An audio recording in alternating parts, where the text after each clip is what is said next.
Hey, party people, Darren here again with another video. So today's episode, we are going to go semi-live. It's actually live in the moment, and I've got an individual named Jose Ramirez, owner of JJ Mobile Auto Detailing, and he is located in the Bay Area. So with that said, Jose, you want to just give a quick wave and say hello to the audience? Yo, what's up, guys? What's So you, up? Jose, you are literally saying hello to my entire audience. So what I want I to know do is, it's kind of weird. yeah, probably very weird. So when you say Bay Area, Yeah. like, can you clarify that a little more precisely? And we're in California, so the Bay Area, I'm familiar with Yeah. that. That's San Francisco Bay. But can you be a little more precise? Like, what cities does that actually mean to you? For me, that's anywhere from San Francisco, San Jose, Oakland, Union City, Hayward, pretty much any city around like the whole Bay Area. I Okay. pretty much cover anything around this area. It's probably within like an hour range up to San Francisco, and Okay. anything down and back up. Okay, very So good. yeah, It's just that I know, like, when I watch the news and they'll be talking about some disaster, and then they'll call out some name that the rest of the world's not even familiar with. And it's just like, hey, how about a little bit of context? Like, where the hell is that? So when people say the Bay Area, it's pretty iconic, but worldwide, YouTube is global. So people, when yeah, you hear the word Bay Area, it's like, well, what does that even mean? So San Francisco, we refer to it as the Bay Area here in California, at least. yeah, So with yeah. that said, you have a website which Sean can do an Yes, I overlay do. on that.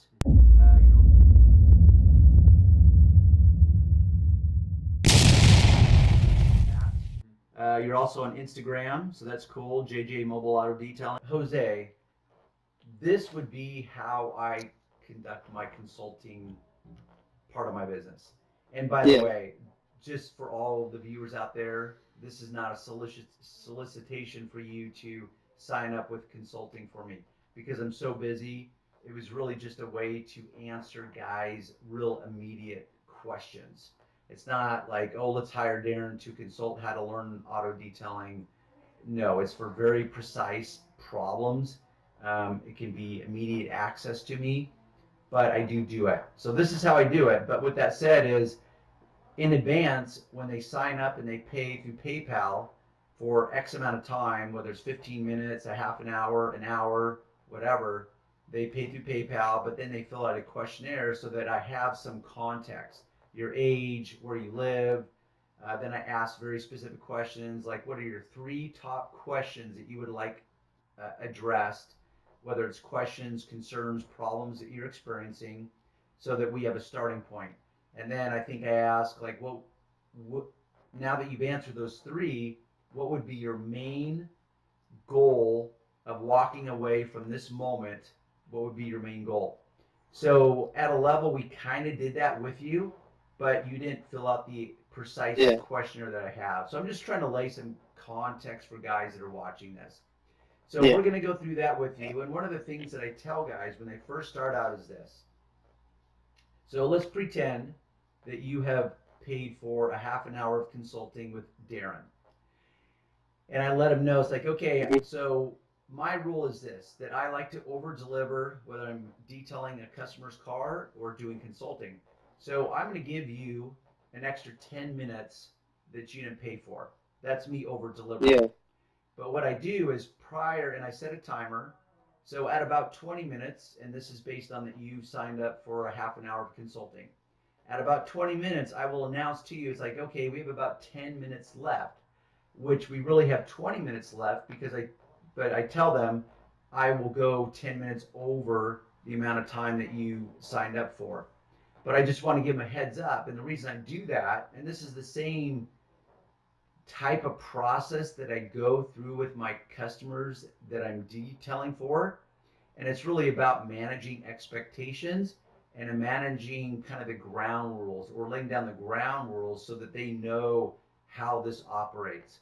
Because everyone comes into any yeah, situation uniquely to them.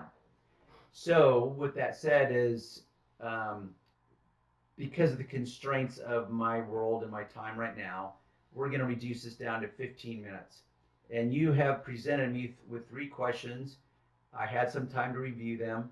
Like, for example, we did an interview, Sean and I, which, in case you don't recognize Sean, and in case you're not reading his shirt, let's just stretch this out. Yeah. Tech Mobile Detailing. He's an easy find on the internet, website, YouTube, Instagram. So he's also here with me, and he's the one that actually um, uh, did this collaboration. You know, he did all the groundwork to collaborate between Jose and myself. So thank you, Sean. He's going to be doing the editing for these videos also. There'll be one airing on his channel, one airing on my channel. So we've got the timer going because we did an interview. Was it Tyler? Tyler. Okay. So that was totally on the fly, meaning there was no preparation because I like some preparation, meaning if I really want to help guys solve their problems, because there's so many problems I'm presented with from guys that can include anything from tangible things like, Darren, I'm really struggling on how to clean a headliner, or Darren, I'm struggling on how to deal with a difficult customer, which is what I would call an intangible. So I like to be prepared so I can answer their questions to the best of my experience, which I'm drawing from 30 plus years of experience. So with Tyler, it was totally on the fly. So after that video, I thought, oh, there would probably be some things that I would have added to that, but that was just kind of a unique moment, which makes for, you know, just different types of videos. At least this one, you gave me 3 questions in particular, and I gave it some thought last night, and I made some notes. So what I'm going to add to people is that if you are willing to pay me, I will lift up my skirt, and that's the term I use. Meaning I will lift up my skirt and show you all the goods if you're willing to pay me. And that's kind of a reference to basically pouring myself out. But I've got experience that can benefit guys. But when it comes to YouTube, I don't lift my skirt all the way up. I reveal a lot of my techniques, a lot of my what I'll call secrets that I have learned the hard way that I will share with guys to help them out, but it's not going to be everything. So what I'm leading at is a couple things. One, we're very limited on time, so I'm not going to be able to elaborate as extensively as I would like to on any one of your questions. And secondly, there is things, the questions that you asked, there is techniques and what I call tricks that I have learned to maximize your results as an individual, as a detailer, in the context of being more efficient, more effective, and more importantly, more profitable. So I'm going to lift up my skirt for you. It's just only going to be to a certain degree. Does that make sense? Yeah. Yeah, it does. Okay. 100%. So with that said, is that was a long-winded intro, but I want people to understand because Editing. well, no, you don't. I don't think you should edit it out because guys that really, I'm of the opinion that there's guys out there that really want this kind of interaction. They really want this kind of information. And so I'm just keeping it very real, very candid. And this whole editing process, yes, obviously that serves its place.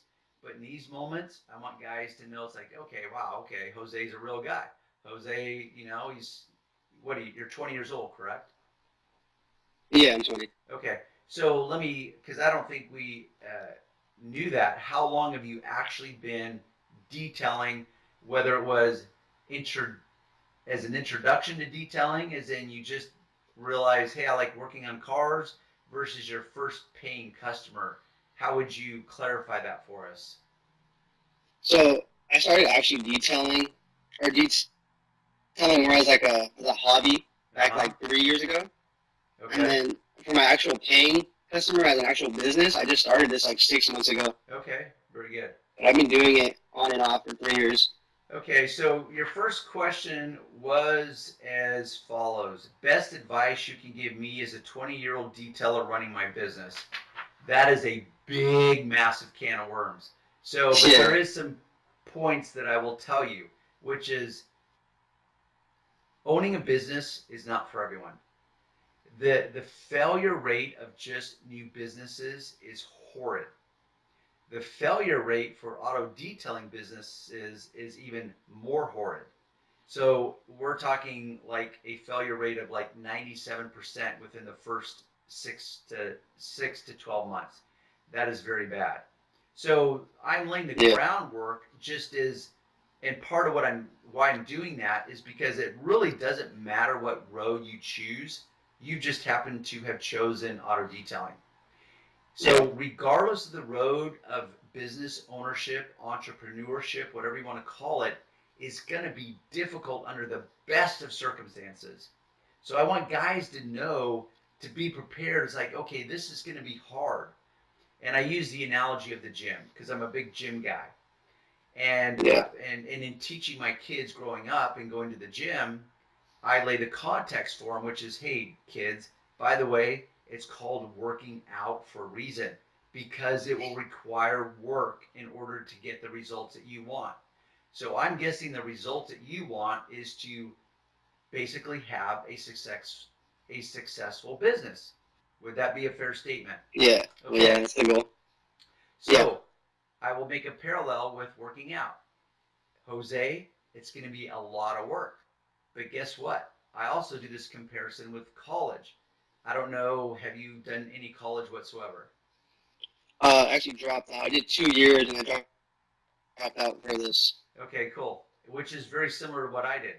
In fact, I remember the Yeah. day I met with one of the counselors, and really because we're all trained, like good little sheep that like, oh, I need higher education.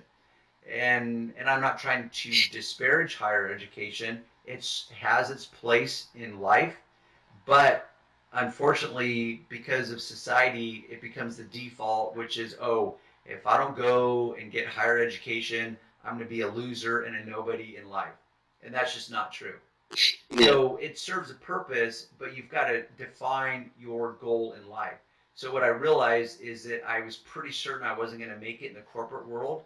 So I knew I wanted to have a business. I just didn't know what it would be. So there I am talking to a counselor because I'm going to school and I'm thinking, well, I really don't know what I want to do. So I might as well get some school and get some higher education. But what I realized is that ultimately that was a colossal waste of time because what I wish she would have told me is this, Darren, there is no right or wrong road. It's really whatever road that you choose, there's going to be ups and downs to it. There's going to be trade-offs to every road you choose. And ultimately, you don't know if you're going to sustain that road or that course until you're doing it. But you just have to accept certain understandings, which is it's going to be difficult no matter what road you choose. So do you have the discipline, the patience, the tenacity, the stick-to-itiveness, all those things to know that, hey, wait a minute. Because often what guys will do is they'll go down a road and think, oh, I want to become a detailer. And then it gets hard. And they think, oh, well, maybe detailing's not for me. And then they bounce to something else. And then they find out, well, wow, this is hard too. It's just hard in a different way. And then they bounce to Yeah. something else. So it's a tough balancing act. I've got 5 kids. Um, you would represent the age of my youngest kid, and they're still trying to figure it out. My oldest is 27, Yeah. and trust me, it is hard. And I've taken many roads myself. So just know it will be difficult. So the best advice I would give you is, regardless of what you choose, which you have made a decision, it's auto detailing. Just know that it will be hard, but Yeah. you will gain experience regardless. So let's say you chose school to stay in school while simultaneously trying to develop an auto detailing business. It's going to be hard no matter what, but you will learn stuff no matter what. So often I have this talk with my kids because my wife and I there's a little disagreement on our position on higher education where she says, oh, I really want the kids to go to school because they're going to make connections. They're going to, it will look good on a resume, that type of stuff. And it does. It looks good on a resume if you plan on staying in corporate Yeah. America. But the point is you could actually just go get a job at McDonald's and guess what? You will have the ability. Doesn't mean you'll maximize the ability or the potential, but I don't care what you choose. You can suck every bit of learning experience out of that, regardless of whether you're flipping hamburgers at McDonald's or doing a detailing business. So my comparison with school is this. If guys are struggling, it's like, oh, I think detailing is the way I want to go, but I'm kind of pressured by family and society to go down the higher education course. It's like, well, tell you what if you looked at starting a detailing business as your higher education? Mm-hmm. So when you go to school, you have to pay fees generally. You've got to buy books, which is going to cost you money. You've got to take your time to attend class. You've got to take your time to do homework. And you get paid nothing for that. Really what you're doing is you're consuming your time, and time is money, and you're consuming your hard-earned money to pay for the classes, pay for parking, pay for books, that type of stuff. So, and you will learn plenty of stuff. But you could actually go to out in the real world, start a business like you've done, and now you're paying, maybe paying to get a license for your city, paying for different products and tools. So you're going to have an outlay of cash, but guess what? You also have the potential to make money. Now at the start, it's never going to be the kind of money you want to make, but that's part of paying your dues. But when you do a direct comparison, you think, okay, I'm going to higher education. It's just not in the form of college. It's actually real world experience called an auto detailing business. So you will pay certain dues or fees for that, but guess what? You will learn real world experience, how to deal with customers, how to manage their expectations, how to refine your processes and techniques of detailing. So you're going to be learning on the job, but you also have the potential to actually make money, which is you're not going to be able to make money sitting in a classroom in college. So to me, it's just a compelling argument that I want guys to kind of associate with it, like, oh, I'm so conflicted. Do I go to college? Do I start a business? So the struggle is real. So my advice on that is, what would I tell a 20-year-old? It's like, you know what? Just go for it. You're never going to feel fully ready. I don't care what you're doing. Getting married, having kids, buying a house, buying your first car, you're never, ever, ever going to feel fully prepared. So just do it. That doesn't mean you go about it recklessly. So you do some due diligence, which you're doing. And I'm sure you did your certain level of due diligence before you actually decided to make a business out of it. So you don't go about it recklessly. You go about it intelligently, as in trying to limit the inherent risk that's already part of going to business for yourself. So I would just say, stay the course. Recognize that it's going to be hard work no matter what. Look at it as a form of higher education. Let's say in 6 months you realize, you know what? I didn't know these aspects about detailing, and I've decided I'm not sure it's for me. Okay, so what? So you bounce to something else. But you put in the hard work, and in the meantime, whether it's 6 months or a year and a half, you learn everything you can, because the stuff that you learn on the job, you're going to be able to take with you to your next job or your next business venture, whatever that ends up being. You're going to learn stuff, but you've got to approach it in that perspective, which is, hey, this is my business. I want to grow it. I want to make happy customers, of course, because happy customers generally translate into money in your pocket. But you need to approach it of like, hey, this is my form of higher education. I'm going to learn everything I can. And you've got to be able to kind of work through that fear, because there's a lot of fear, at least in my world. When I first started out, I don't care what it was that I was starting out, whether it was starting out as a business owner, doing my first customer's car, doing my first corporate account, doing my first paint correction job, to starting my YouTube channel. Trust me, there was disturbing amounts of fear for me as an individual. But that's kind of how I'm wired anyways, is like, who wants to fail? Darren doesn't want to fail. So there's going to be fear no matter what. But if you look into that fear and say, you know what? This is my opportunity to learn as much as I can, So if you approach it with that attitude, I think you'll find that you'll be able to learn more along the way, regardless of where this path ends up leading you. Because honestly, you just don't know. You know, you may find in a month Yeah. suddenly your life, like like the universe throws a wrench into your life, and suddenly your entire world changes. You really just don't know. But I want you to approach it like a learning experience as well as developing your business. So that's what I would say as far as Okay. that very, what I would call very generalized, ambiguous question is as a 20-year old, and I don't care what age you were, the fact that you're starting a business, I would give that same advice to anyone. Okay. So with that said, is let's bounce to question number 2, because I could literally write volumes of books on that one question alone. So question number 2 was, we'd be here for days. Yeah. What's the best way to keep clients? Okay, the simple answer is this. You, Jose, are Jose. No one in the world is like you exactly. So the same thing holds true with your customer. Mhm. Every single customer truly is unique.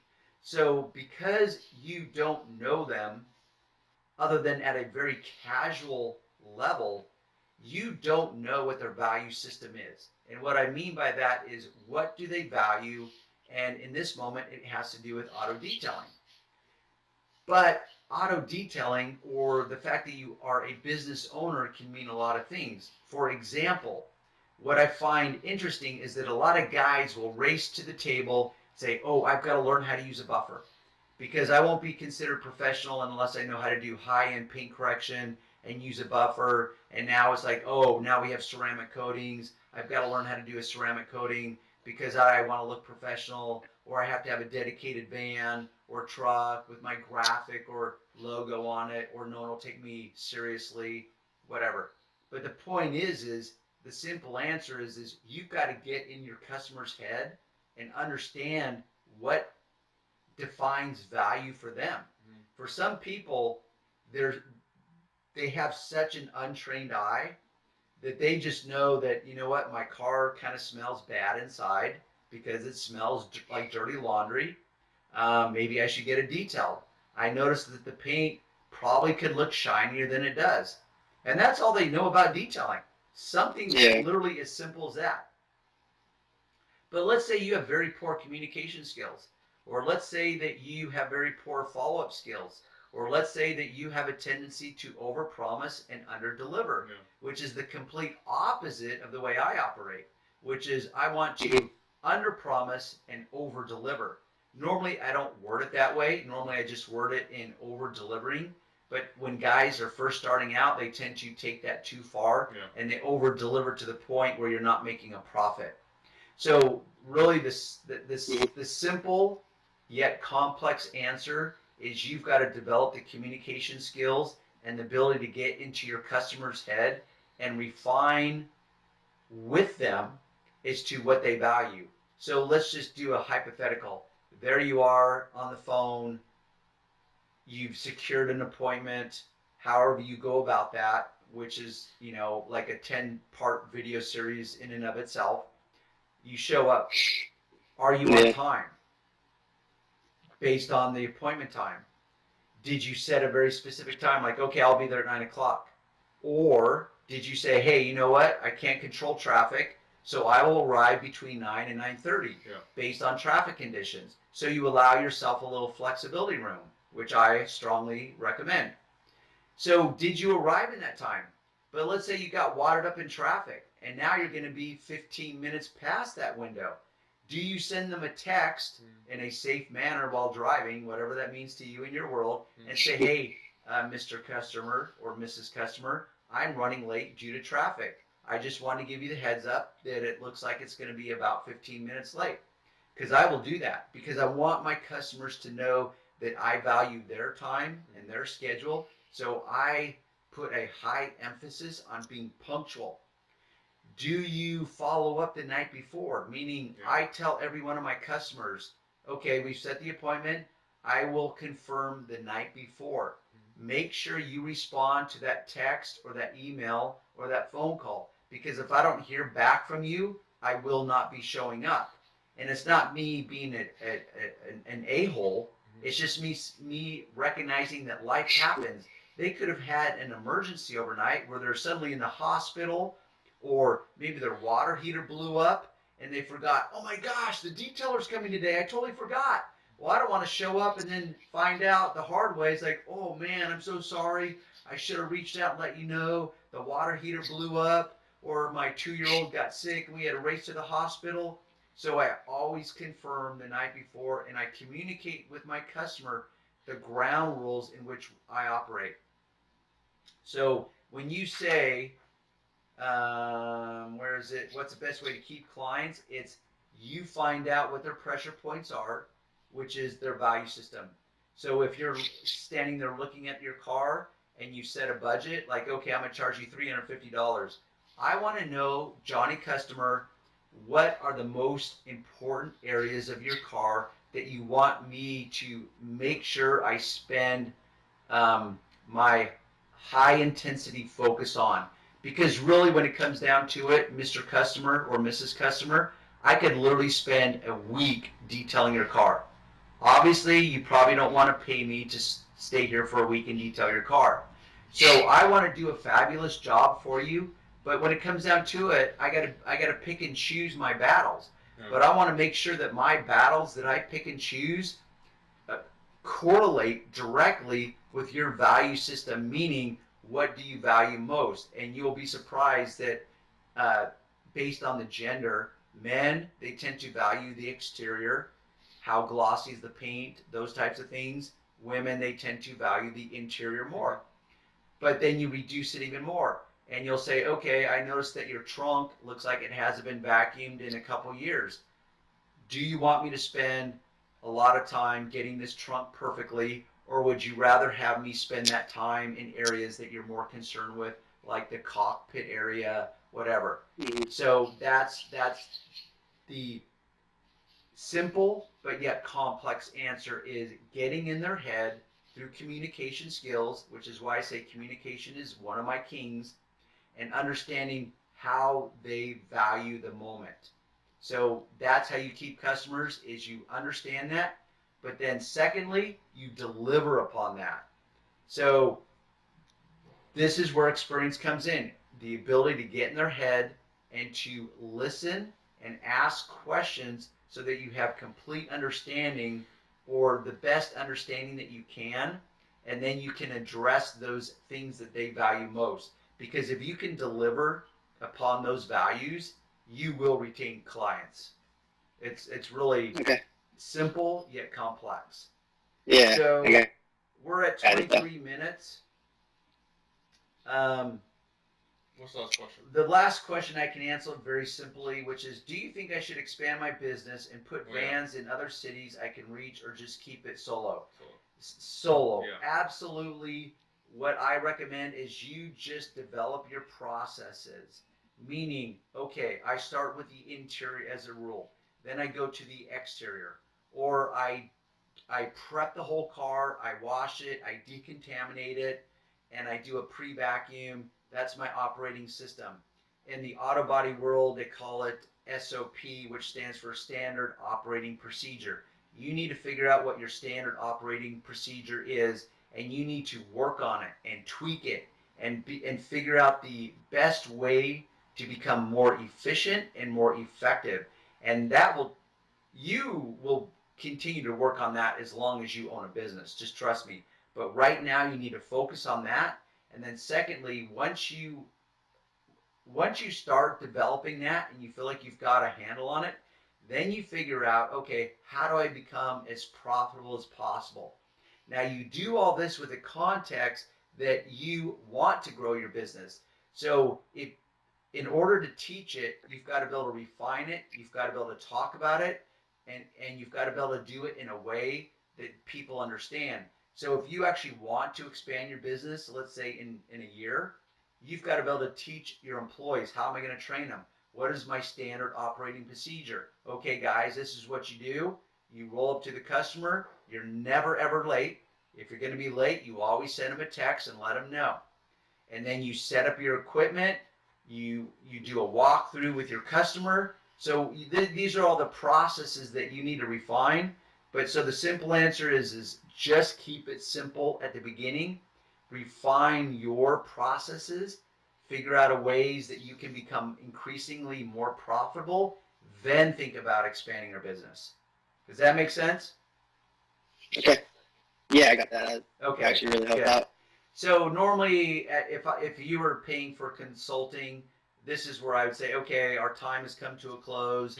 I'm going to give you another 10 minutes, and that last 10 minutes is designed to really wrap it up, because in your head you've probably got all these swirling ideas and probably additional questions. Because I tell guys that if you paid for a month of my time, you would still have questions. You're always going to have more questions. So just accept that there's no one session that's going to answer all your questions. But with that said, we're at 25 minutes. Yeah, obviously. So we'll cut it there. Well, I have one thing to say. Yeah. Yeah, okay, Sean. So please. I do have one thing to say. So with Halloween coming up, I do want you to share a horror story. Yes. So I think I aired that on my channel already. I think you did. Okay. So I know you've only been doing it for 6 months, but I've been doing this for 1 year now. Actually, I think it was like last week. It's been exactly 1 year for me, and I was doing it as a hobby for 6 years. But anyways, I've already experienced horror stories. I actually have a couple. So yeah, so if you would do this, go to my YouTube channel, and whatever that video is, it'll say something about what is your horror stories. Yeah. I want to hear from you, like literally from you, Jose, and just say, and it can be anything you want. It doesn't have to be horrific. It could just be a big whoopsie moment, like, oh man, I wish I had rethought that, or I wish I hadn't done that. Whatever that is, just share with us on that page what that one might be, because it's going to help other guys. And often, they may not necessarily learn exactly what not to do. It just might give them a sense of relief of like, you know what? I guess clearly I'm not the only guy out here making mistakes, or I'm not the only guy dealing with unrealistic customers. And so it kind of adds some empathy to the moment where you realize, you know what? I'm actually not alone out here in this cruel, harsh world of detailing. There's other guys experiencing the same difficulties that I'm going with. So that's me trying to create a win for everyone at every level. I want you to win. I want the other guys watching the videos to win. I want to win. I want Sean to win. I want everyone to win. So if you can, do that. Any last parting words past that? Yeah, and also I want to do a follow-up video with you in maybe 3 or 6 months to see where you're at and if you learned anything from the video at the time. I think that's a good thing to do. Yeah, that's good. Yeah. Okay, Jose. It's really been a pleasure, and I wish you more success than I've had myself. And we look forward to those comments. Good luck up there in the Bay Area. And with that, we will check out, and we'll hopefully talk to you at some point in the future.